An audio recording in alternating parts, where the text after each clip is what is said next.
আহ ভালো লাগছে ডেফিনেটলি। দেখো, এটা এমন একটা অনুভূতি যেটা অ্যাকচুয়ালি কথায় প্রকাশ করা যায় না। আমি অনেক জায়গায় অনেক ভাবে প্রকাশ করার চেষ্টা করেছি, কিন্তু কখনো সফল হয়নি। সুপারস্টার শাকিব খানের তাণ্ডব সিনেমার নায়িকা হতে যাচ্ছেন ওপার বাংলার জনপ্রিয় অভিনেত্রী কোয়েল মল্লিক। তাণ্ডবে কিভাবে কোয়েল মল্লিক যুক্ত হলো সেটা জানতে ভিডিওটি শেষ পর্যন্ত দেখবেন।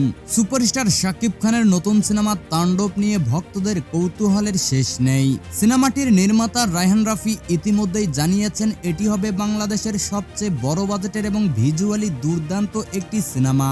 তবে ভক্তদের বড় প্রশ্ন ছিল শাকিব খানের বিপরীতে কে থাকছেন নায়িকা হিসেবে।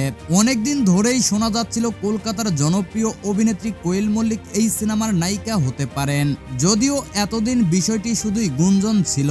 কিন্তু সম্প্রতি রায়হান রাফির এক সাক্ষাৎকারে নতুন করে আলোচনার ঝড় উঠেছে।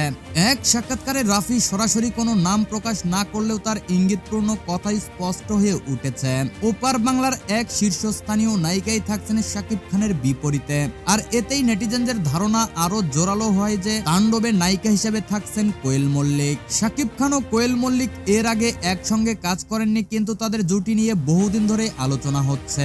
কোয়েল মল্লিক বরাবরই বড় বাজেটের এবং চ্যালেঞ্জিং চরিত্রে কাজ করতে পছন্দ করেন। তাণ্ডব একটি বিশাল মাপের সিনেমা, যেখানে দুই বাংলার সেরা তারকাদের যুক্ত করার পরিকল্পনা রয়েছে।